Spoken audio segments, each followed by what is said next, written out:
Hello and all, welcome to a Galaxy Man Show interview show. Today's guest is this incredible actress known by the name of Marisa Lauren. She has appeared in Kamen Rider Dragon Knight, and she has also been in the superhero movie as the character Storm from the X-Men. So I'm about to give Marisa an add into the live now and have a chat with Marisa.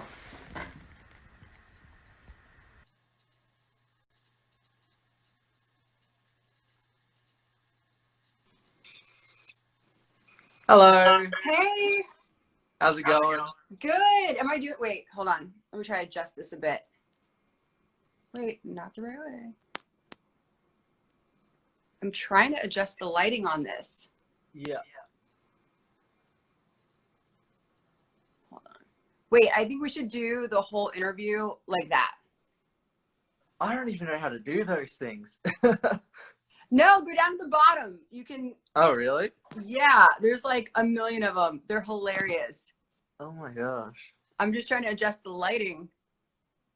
Can you see? I can, yeah. Okay, good. Oh my gosh. I say we totally be Baby Yoda for the whole interview. Heck yes. Like So, hey, Jacob, what's up? all the way. Nothing much really. So what I'm going to get you to do, Marisa, I'm going to get you to introduce yourself to people that don't know who you are, and we'll dive right into the questions after that.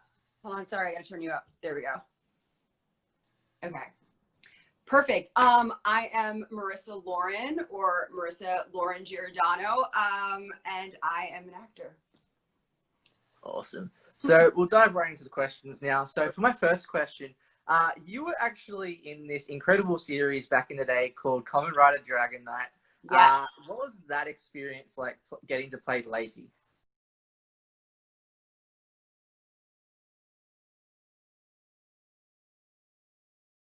Dude, that was like the craziest. I had never done anything like that before. It was sci-fi. There was tons of stunt work. Unfortunately, I didn't get to do anything cool like that. But it was awesome to be a part of something where, it really went so beyond what like the typical actor job was. I got to wear some wild costumes. And I think the best part was I got to work with some amazing, amazing people. Aside from the other actors, which they're great, I'm still close with most of them.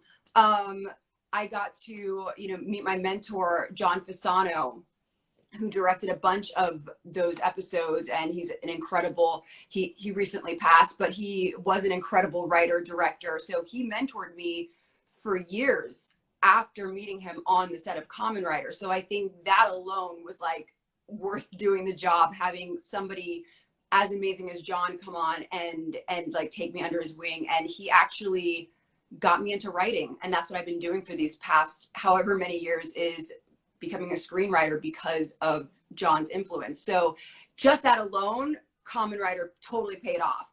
But as far as everything else, like working with Steve Wang, hopefully he'll log in here any second now, since I said his name, Law of Attraction. He created the show. He was awesome to work with. And it was wild. It was a weird, wild show. I don't know what else to say about it. I just wish I got to fight. That's the only thing I wish. That's the only regret, is that I didn't get to fight. So on to my next question. What was your favorite memorable moment about playing Lacey? Oh my God. Actually, it was working with Taylor. And it wasn't, and hopefully he'll log on too soon. I should have sent them all messages saying log on. Working with Taylor, crap, what was the name of his character?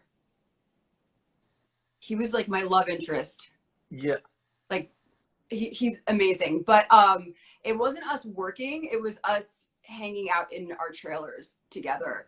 That was the most memorable thing about working as Lacey, is that I got to do most of my scenes with Taylor, and we had the best time on and off set. Awesome. So for my next question, you were actually in this incredible movie back in the day, also called the Superhero Movie, and you got to portray the character Storm from the X-Men. What was that experience like for you?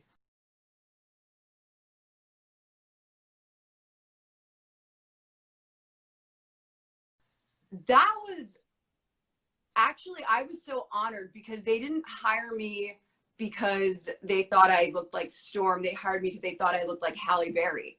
So I was just like, oh, thank you. Like, I never thought I looked like her, but that was a huge compliment.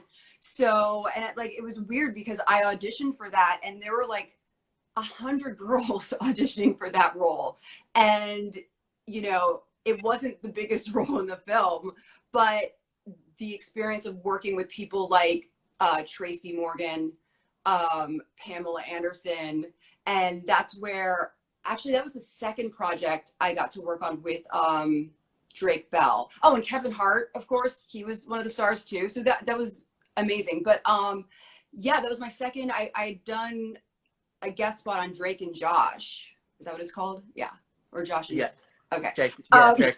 Yeah. sorry. And then I worked with Drake on that film, and then we became friends. And then I brought him in on a film I did just a couple years ago called LA Slasher. And so he had a great role in that film playing a pop star.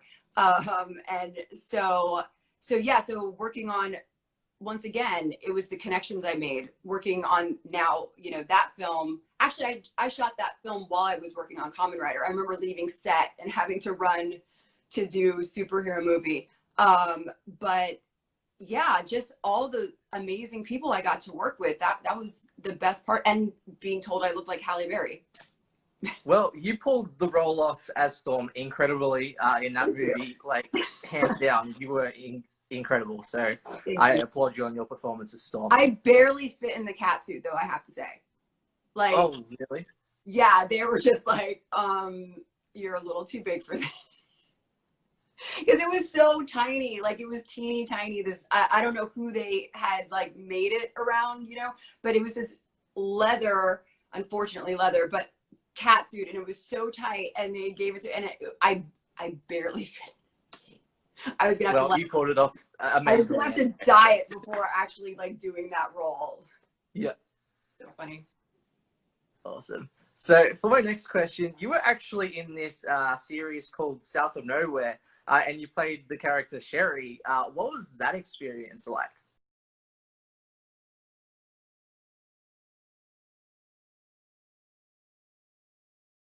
Um, Once again, another awesome cast, awesome crew. But actually, that was particularly fun because I think that was my first um, series, because I'd done a bunch of, I'd moved to LA from Florida, where I'd worked in Florida from the age of 6. I started acting at 6 years old in Florida for Nickelodeon and Disney. And then I moved to LA, and that was my first. I did a bunch of guest spots, but that was my first series that I did. I think I did 2 or 3 seasons on that.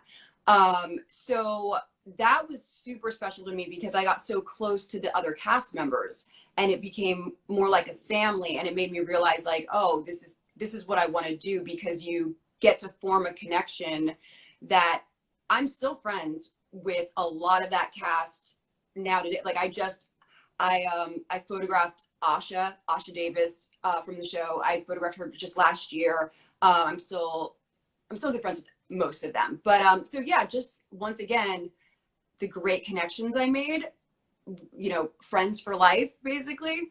But as far as that character, that was so strange for me because she was such a mean girl.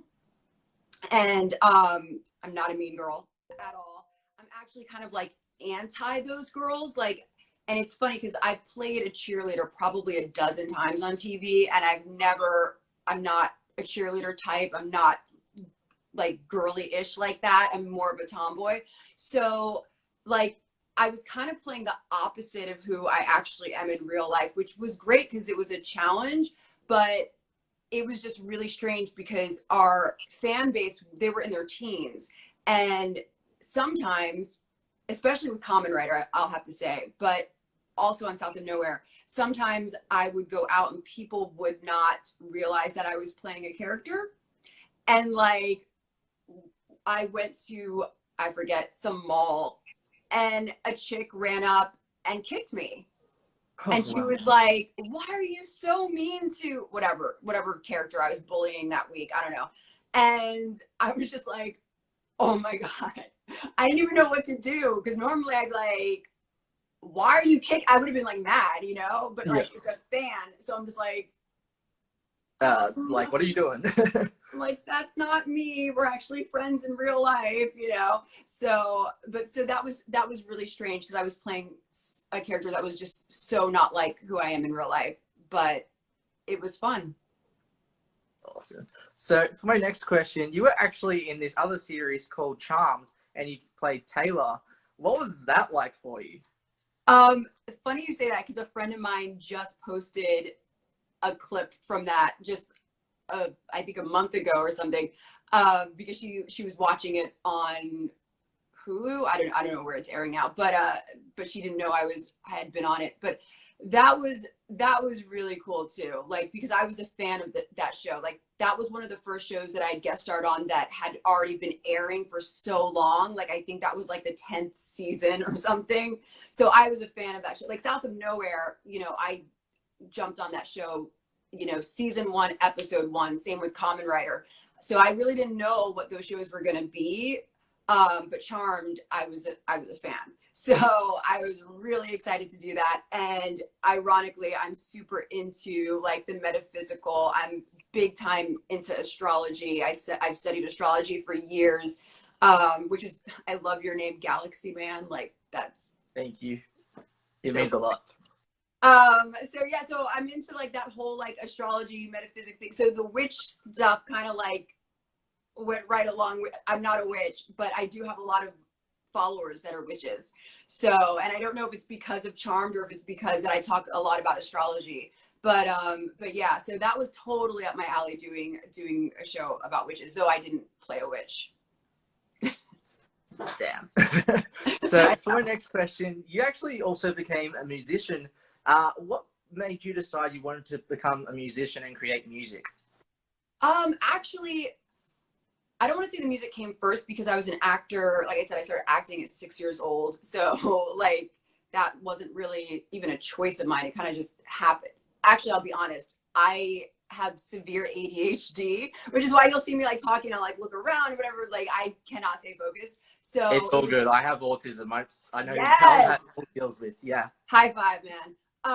But yeah, so my ADHD was even worse as a child. So literally my parents threw me into every after school activity, which one of them was acting. So they threw me in that. So they were hoping that it would like wear me out. So I would like go to sleep at night. And so that's how I got into acting, but that's also kind of how I got into music too, because I started dance class at 3 years old. They threw me into ballet, tap, and jazz, and that's where I got really into music. And then I joined a girls review group when I was in, I think I was about 11, 12, and we traveled all over Florida, and we performed for like halftime at the Lakers and Knicks and Orlando Magic, and we did like the national anthem. And so that got me really into music. And then I went to a high school for the performing arts, and that got me into classical music. So I became an opera singer in high school, and then I went on to college and I studied opera there as well. So that got me on the track for doing music, which it's kind of funny. I always joke about it, because I think like Pat Benatar, Debbie Harry, they were also opera singers. And so it's like a perfect transition. Like, somehow opera transitions to punk rock really well. I think because they were trained to like be able to yell and not lose our voices, even though I'm like losing my voice right now. It's because I'm in LA, so the fires are like, oh, Oh yeah. How are the fires going? oh my God, like I keep losing my voice. It's so bad, but luckily I'm nowhere in harm's way, so that's good. But like, they're really, you can't even see the sun. Like, it's the smoke is so intense. But yeah, so I transitioned into pop punk rock when I left college, when I came out to LA. because it was just the natural thing to do.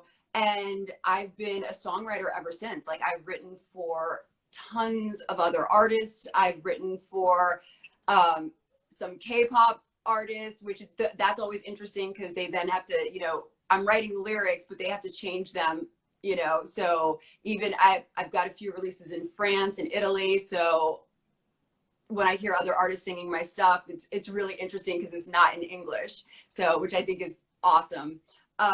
So yeah, so I got into songwriting that way. And even when I was shooting all the shows I've done, I would sit in my trailer and I would write because there's so much downtime on set. Like, most actors don't say this, but acting is like one of the most boring jobs. It's one of the best jobs, but there's so much time where you're just sitting around doing nothing. So once again, being ADHD, it's really hard for me to just like sit in my trailer or sit in my room and just be like, you know, waiting. So yeah. I would just create music while I was sitting there, and I ended up signing a publishing deal and was writing for all these other artists, and I continue still to this day to write. But like I said earlier, I've kind of transitioned into screenwriting. So writing music kind of led to screenwriting.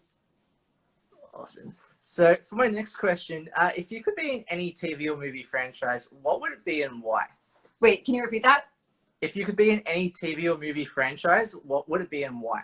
Oh my God, anything action or sci-fi, like Marvel, like DC, like anything that's kick-ass. Like, I am so into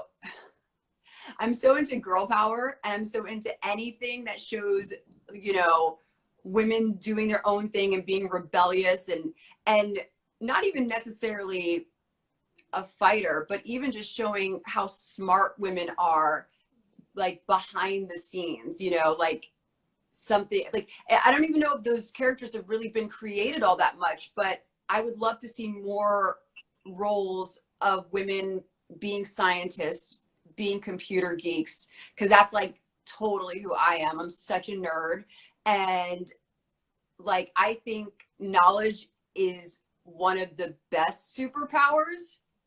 So I feel like that fits so well into that whole action sci-fi theme of, you know, a woman showing her power with her intellect. It doesn't happen often in films and TV shows, but that's like, that would be my dream, is to join something that is as cool as Marvel, doing action type stuff, but also show the flip side of it and show just how brilliant women are. Like, a lot of the projects I have done, and a new project I'm currently working on, it's all women behind it. Women directors, women producers, you know, I'm the writer. So it's all female based, and that's whatever I join, I would love for it to be something that was very powerful, like action type stuff, but also shows just how genius women are. Awesome. So for my next question, what have you learned about yourself during all this COVID pandemic stuff? So much. It's weird because I'm naturally a hermit. I naturally like to be by myself and stay home, and, you know, I go out every now and again, but I really like to be alone with my dog. But now that I'm forced to be alone, I hate it. I really think it's like testing my rebellious side. I think I always like to be the one who stays home and isn't part of the crowd until someone tells me I have to stay home and not be part of the crowd. And now I want to go out. Now I want to go socialize and party, and I can't. So I'm kind of going crazy. Also, once again, with the ADHD, I have so much energy. And even in my building, my apartment complex, like, they've closed down the gym. So I'm not big on working out, but like, if that was something I could do to just like get rid of all this extra energy, I would totally do it. But the gym's closed, the pool's closed. So I have literally nothing to do right now. Except write. That's it. Awesome. So for my next question, what are the challenges into the acting industry and into the music industry, and how do you get through those challenges as a person? You mean just starting off, or just in general, like across? Well, in general, yeah. I think it's different for everybody.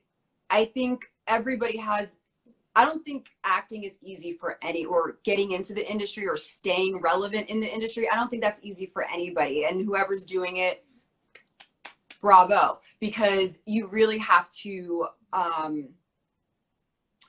don't even want to say, I was going to say you really have to find your place, but even then, like those places, it's like whatever's trendy at the time, you might not fit that trend. And you can really take that with like any massive star.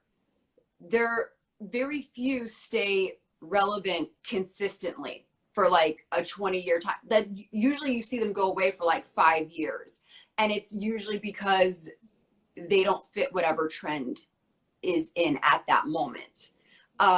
So, and that's, I think, the most frustrating thing, because it doesn't really matter how amazing of an actor you are.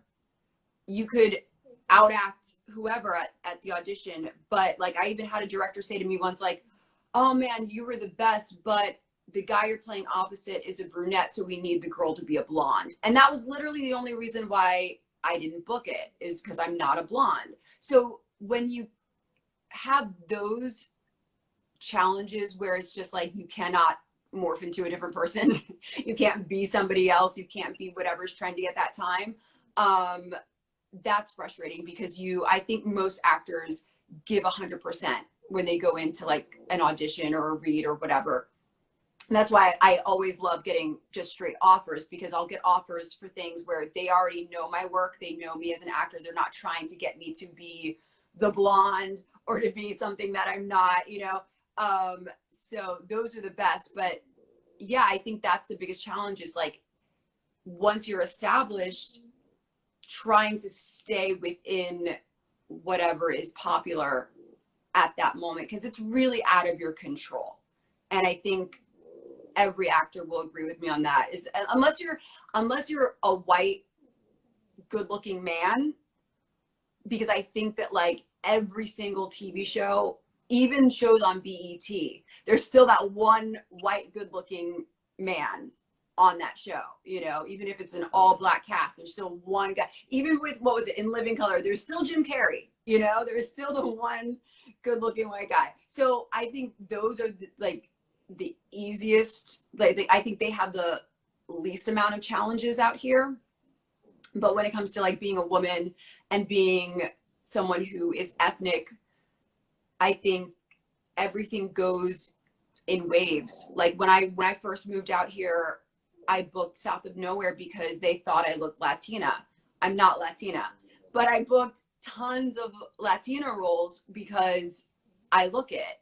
And so, and that was popular at the time, because I think like J-Lo was exploding at the time, and Enrique Iglesias, and like all these Latin artists were becoming really big, and Shakira. So yeah, so I booked a lot then. And then like even, I guest starred on a couple episodes of 90210. Yes, you know, I the did see that. reboot. Yeah, yeah. And I played East Indian, and they literally hired me. I was walking out of the audition, and I overheard the director go, oh my God, she looks just like the girl from Slumdog Millionaire. We have to hire her. And it was like, what? And I don't think I look anything like Halle Berry, even though that's a compliment. Same with, oh God, why am I blanking on that actress's name right now? Is it, oh, I'm totally blanking on her name. Anyway, apologies to her if she ever sees this, but she's gorgeous too. So that's a compliment, but I'm not Indian. So it was just like, okay. So it's just, like I said, it's literally just having to follow those trends, especially when you're somebody who is a female or ethnic. You just have to go with whatever is popular at the moment. So I think that's the biggest challenge, because like I said, there's only so much you can do to change yourself. You know, like I can dye my hair blonde, but I probably would not look so cute with blonde hair. Yeah. Awesome. So on to my last question. Do you have any like upcoming projects that you would like to announce on the show, if there are any? I have a couple, but I can't say the titles of them, but I can one specifically. I've been writing this. Well, like I said, I've become a writer, which, you know, that in itself was quite an experience going from being an actor to writing, which I think writing music really helped. And also having John Fasano as my mentor. And also John Singleton was another mentor of mine. You know, he just passed away last year. But so I had these amazing men who were incredible writers that have helped me on that journey. So I got to a place in my acting career where I was just like, you know, this stuff isn't written for people like me. Even though I might fit the character, it's not how I would talk. It's not how girls would talk. Like there was one show where I quit the show because literally they were like, every other line was like, girl, girlfriend, like, and I was like, I don't say that. Like, I don't know anybody who talks like that, you know, or being like, because I was like the ethnic character, you know, I wasn't anything specific ethnically, but I was still ethnic. And so they gave me all these ethnic words that they thought I would say, and I would like never, I don't know anybody who talks like that. So I quit the show, but it just made me go like, this sucks for like girls watching me on TV thinking that this is how they're supposed to act, you know? And I felt like I was being like a bad influence, you know, talking like that, or, you know, taking roles where I did a show called One on One, and I played a complete idiot. Like it was that whole like, oh, she's the pretty girl, so let's make her stupid. And I feel like a lot of times when you're categorized as the pretty girl, you've got one or two things. You're either stupid or you're a bitch, right? Like you're never like sweet and whatever. So so I kept getting cast as like dumb or a bitch, and I just got fed up with it. And that's what got me into, I was like, I need to write for girls that are like me, girls that are nerds, girls that are really smart, girls that like fashion but also like computers, you know, like for some reason they think that one has to be like, they can't be one and the same, and it has to, you're either a total nerd and you don't know how to dress or do your hair, or you're super into fashion and the Kardashians and whatever and you're dumb, right? So I was just like, that's just not today's woman, or ever, I really don't think.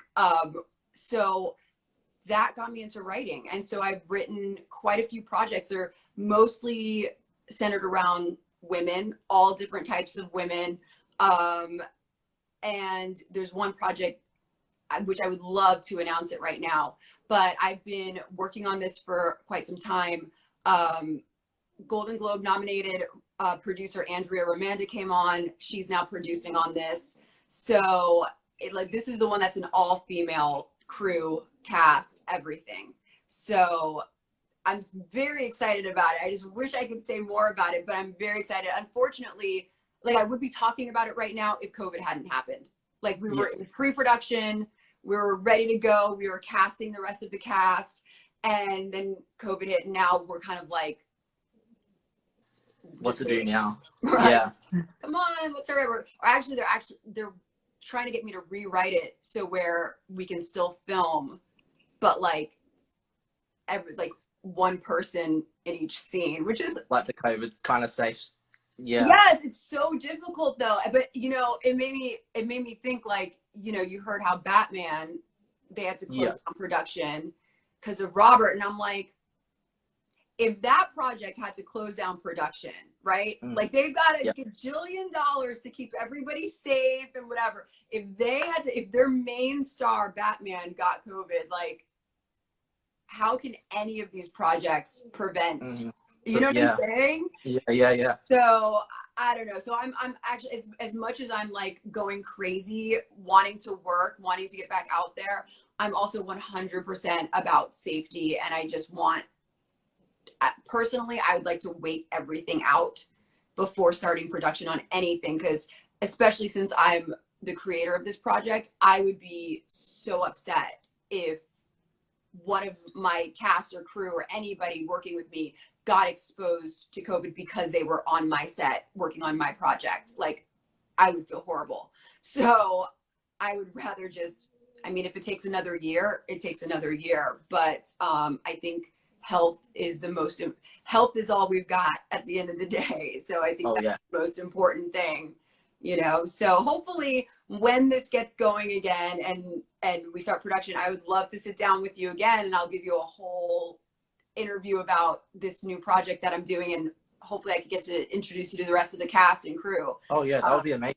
Okay, good. So it's a date, like in Sounds good. 5 years from now, when we're no, I'm kidding. Let's project 5 months. We'll say in 5 months we'll do this again, and I'll give you all the details. And awesome. Yeah, it'll be fun. Well, can I just say thank you so much, Marisa. It has been such a pleasure having you on my show. Everyone, definitely go support Marisa. She's such an incredible actress, and yeah, definitely go support Marisa. Thank you so much again, Marisa. It's been such a pleasure. I'm talking about you. I get twisted, so conflicted, I'm around you. You're not the